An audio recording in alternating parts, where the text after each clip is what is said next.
through the reading and through reading and rationality, and not necessarily through or can be preserved through reading and rationality. So if you go to a place like that, those places are extremely peaceful because they foster an environment where, yes, the idea is that there are people there who need to be healed, but at the same time they understand the power of the words and the power of the food and everything that has power. And so instead of it being sort of randomized, like if you go to a hospital and they're running a bunch of tests on you to figure out what's wrong with you, when you go to one of these places, the first thing they're trying to do is make sure they nourish your brain and your body to bring it back up to a baseline of whatever normal should be for you.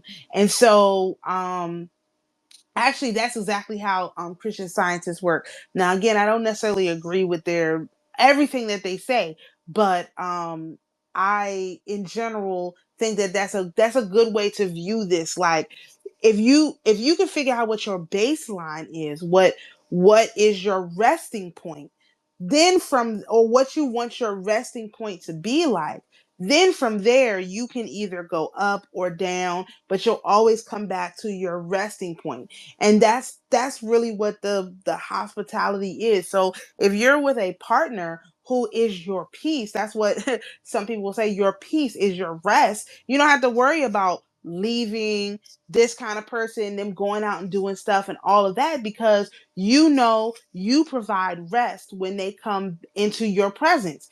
As I would also say, like people who feel like home, like people get around me, I'm not gonna lie to anybody. I'm gonna tell them the truth, and people like being around me. And I don't really, I don't, I don't fixate on that. So there's a group of people, a type of person who um want to feel like home to a lot of people, and so they fixate on that um capacity of mimicking what home feels like. And so when you end up trying to um leave that person, they use propaganda to say, no, no, no, you're leaving your home. I'm who, this is where you truly belong, kind of like a cult like thing. Like, this is where you truly belong. How could you leave this when, I am, your true soulmate, that kind of stuff. And so but when you're confident in your masculine, your feminine energy, that kind of propaganda doesn't work on you. But that's what people do when they're abusers too. They say, that means 9 times out of 10, you have a gap. You have again, back to the gap. You have a gap in your own self-image. Like you're either overly masculine or overly feminine. And so when you have a gap, that gives someone who is abusive in nature the capacity to come into that gap and fill that gap. So then when you try to leave that person and separate your energy from their energy, you feel like you have this big giant space. And really that's not how it's supposed to feel. When a person comes in, they should just blend right in. And then when, you've had enough, they should just blend right out. You're not supposed to no longer have a idea of who you are. When that person is gone, you no longer know who you are. And a lot of people do that. They surrender their masculine or their feminine energy for their partner, to make their partner feel comfortable.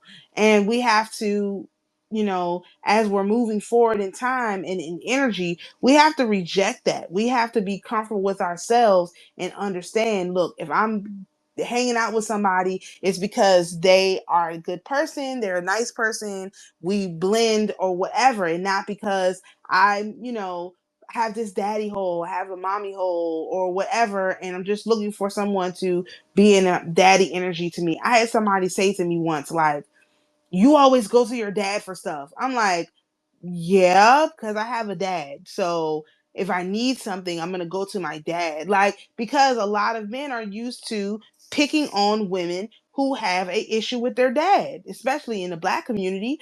And I'm like, I don't have an issue with my dad. So if you think you're going to get me into some kind of a, weird relationship because you're going to be my dad, you have lost your mind. I have a dad.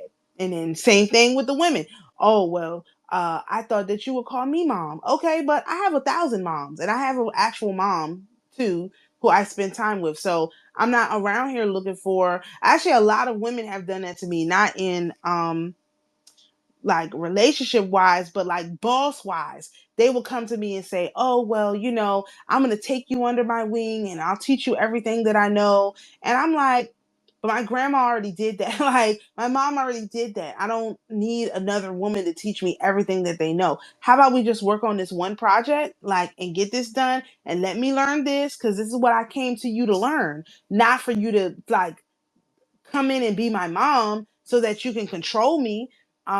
It's so weird. Like it's very weird. But these people, when they're in that energy, they never provide you rest. There's never any homeostasis. Like the lady that I used to work for, like there was never any peace. Like every single time I was in her presence, there was a problem to solve. It was never like, okay, we did this and it's good and we get to celebrate it and then we're done. It's like, actually, no, we have to come back and do. I mean, it was working at the restaurant, but still, it's like, no, we have to actually come back and relive this trauma again, the same trauma with the same people who come to this same place again tomorrow and the next day and the next day. And it's like, whoa, this is like, I didn't sign up to live my life where I'm just re traumatized by the same group of people every single day in the same job. I think that's why now I have a really difficult time being around groups of people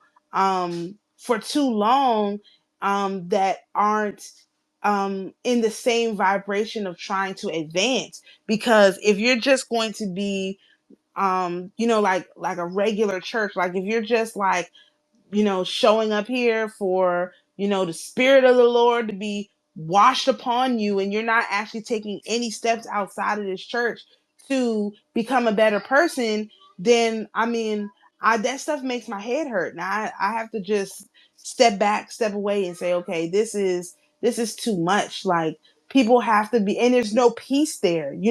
I think that if people understood what peace really felt like what it really looks like within themselves, it would be easier for them to find it in their partners. And part of that is really digging into what hospitality is, like giving yourself good hospitality, giving yourself care so that you can know what inner peace feels like. And then if you can do that, then you can find the peace in another person. But if you can't, if they have the social media and all this stuff in such a way, you can't even find peace within yourself. So when you're looking for peace, it's nowhere to be found.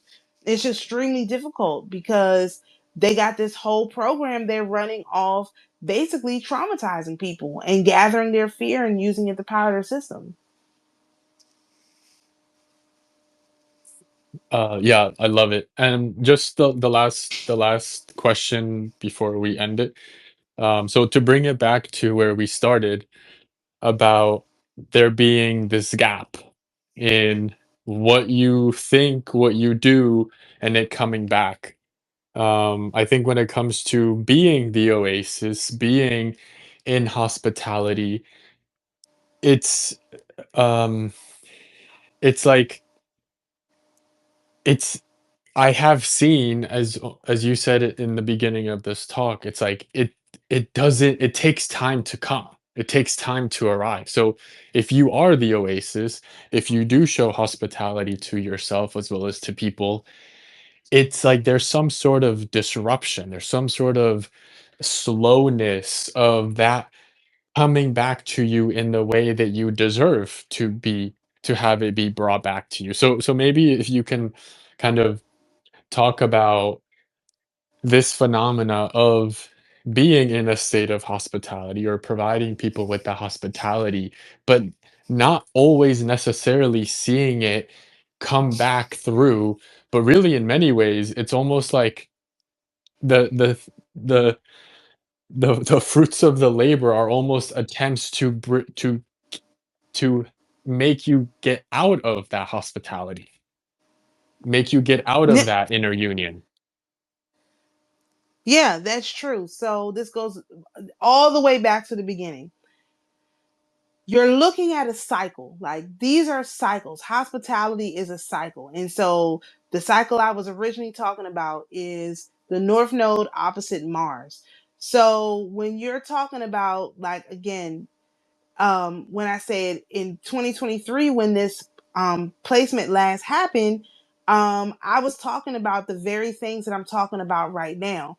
I was talking about, being at inner peace, taking care of yourself, all this stuff, and identifying, who's in your energy, and putting them out of it. And so, in the process of that, since then, I've done a lot of work on myself. And so imagine my surprise as far as giving myself hospitality, giving myself a chance to breathe, giving myself a chance to rest, giving myself the food, the nutrients, the education, as far as like self-education that I need to come into the fullness of who I am. I've done a lot of work on myself.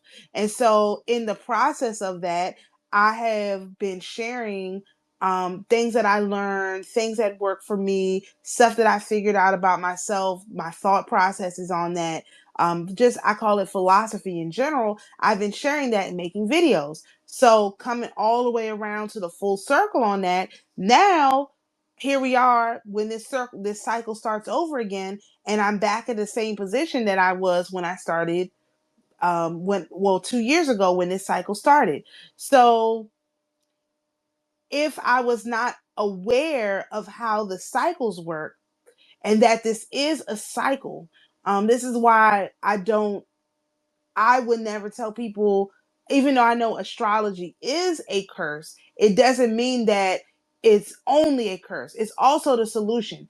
So because I know that between last 2 years ago when this cycle happened and now, all of the process that it took to become who I am today. And even though I'm still saying the same things that I was 2 years ago, I know that this is the start of a new cycle. So over the next 2 years of this cycle, until we come back into this Mars North Node opposition, I know that it's going to be ups and it's going to be downs. And there's going to be people who have no idea what I'm talking about. And there's going to be people who know exactly what I'm talking about. But I'm just going to follow the process, because I know that when this cycle starts again, I'm going to have the same um, drive as I do today to solve the problem. And that's what it's about. It's about maintaining your drive I mean, most people cannot keep a goal for a minute, much less saying in 2023 that I wanted to see our people have peace, and then follow it all the way around to this point where I'm still saying no, no unnecessary suffering and no unnecessary loss of life. I'm still saying the same thing. It's something valuable about starting at a point and saying, like, for example, you want to like, let's say feed homeless people, and going through the entire cycle of what it takes to get to that point, and coming back to the starting point, the point of full illumination, and you're still having the same goal. That's what a lot of people don't understand. That is how valuable that is, because especially with like short attention spans and stuff like that, there's very few people who start a thing and say, I want to do this thing, and then come back around full circle, and they still have the same goal. Because again, this goes back to the Seven of Cups card. There's a lot of choices along the way, but only one choice reflects you on the inside. And as long as you're following that, like your North Star, as long as you're following that choice that really reflects who you are on the inside, then um you just get off course. And again, getting off course is not, it's not that I haven't researched anything else in the last 2 years. That's not true at all. But because there's multiple cycles going on at once you figure out like what cycle is about what for you, then you can, like for me, my north node is I call it, well, it's the Hierophant energy, which is a spiritual religious leader who's in charge of a group of people. Well, I started out this cycle in Hierophant energy, and I'm ending this cycle still in Hierophant energy. So if you're in for men, it would be the opposite, right? But if you are supposed to be as a female in your north node energy and you start and end the cycle in that energy, wow, that's a great accomplishment, because most people, like I said, they can't keep their attention long enough to start and end the cycle in the same place they do. That's why we congratulate people who are married for so long, because they started their marriage committed to each other, and every time they cycle around to another year, they're still committed. Same thing with birthdays. You started your life on a certain day, you circled around, experienced 365 days of pure hell, and you still came back and had another birthday. A lot of people don't do that. I mean, people are, I mean, a lot of people don't do that. Some of them can't, they die early. Some of them take their own lives. It's very difficult to have these type of milestones. And so if people, this is why we have holidays. This is all of this stuff is to remind us, hey, we started this point on this year here and we're coming back. That's what traditions are. Like all of this stuff that makes up our American culture that people, say doesn't mean anything, is all designed to show you how far you've advanced. So even if you do, a Thanksgiving dinner, you come back the next year, Thanksgiving dinner again, people are a year older. People have advanced. And even if it's just you advancing to say, wow, I can't believe I made it through another year to be here with my, this is where the gratitude comes in, like the gratitude of being able to house yourself on this planet another year through another cycle. Like that's where the appreciation comes in. It's just people don't really see the value in these kind of cycles, or it's very much diminished. And so when you try to um explain the value of this, it's just it goes over a lot of people's heads. So this is why the cycles matter, because it gives you a tangible deadline to see if you have maintained a certain frequency. This is all about maintaining your frequency. And so if you go one Christmas and maybe that Christmas is not so good, and you get to the next Christmas and you're able to make it better, that is you improving your frequency, because it's about how you feel. If you're able to improve your frequency, you're able to improve your life. Like life is measured in the improvement of frequencies. And what you see on the outside, let's say, for example, or I could just take my case. I had a Christmas. I couldn't give my kids nothing, zero. They didn't get nothing from me because I didn't have any money.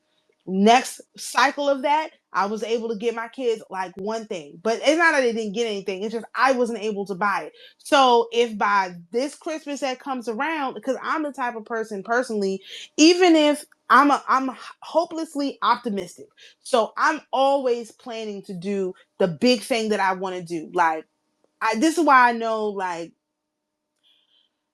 this is why I know that this works. I'm always planning the big thing that I want to do. And I may not get the whole thing done the way that I want it.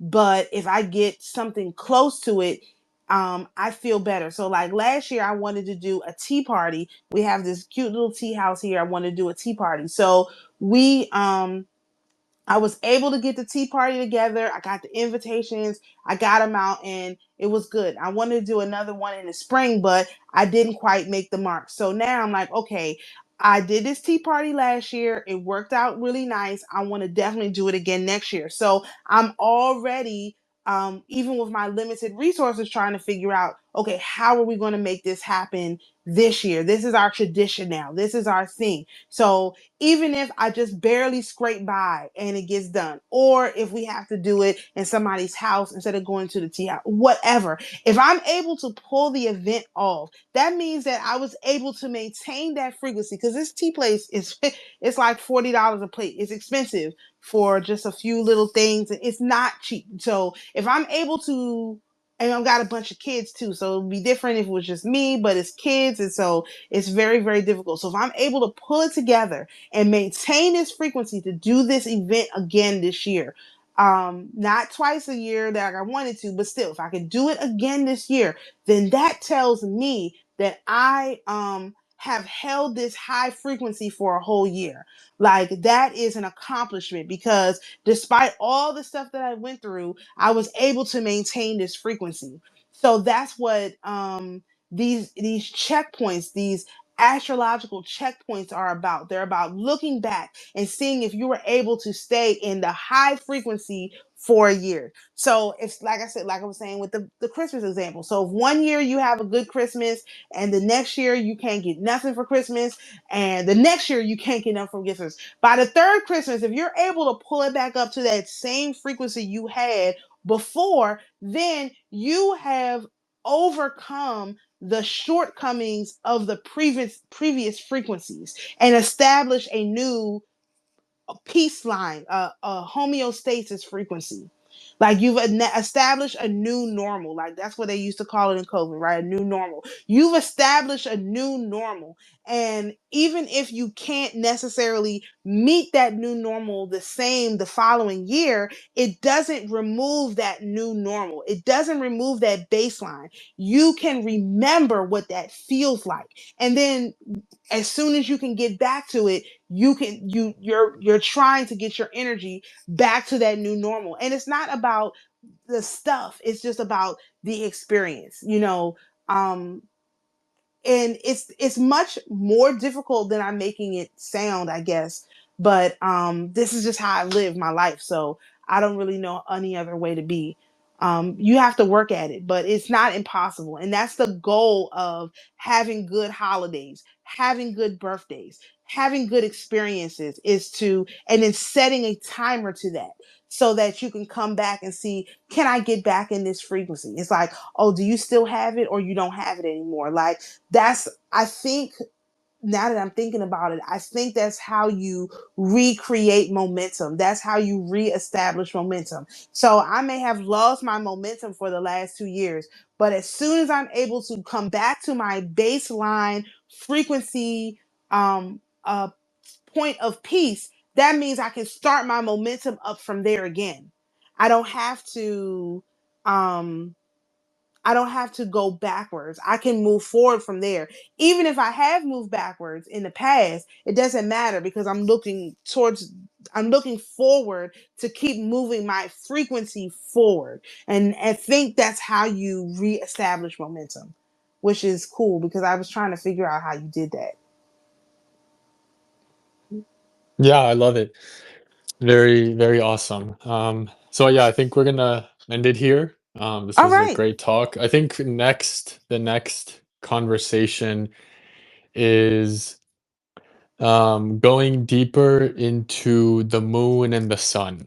I think, like, because if we Okay. are able to understand better the masculine and the feminine from that sun and moon perspective, um, it really helps to delineate how do we become aware of when we are more in the sun energy or more in the moon energy, as well as just um, allowing us to better understand how to be the oasis, both for ourselves as well as for others. Absolutely. Sounds So great. yeah, this was great. Thank you so much. Thank you everyone for listening, and we'll be back on Friday. Thanks.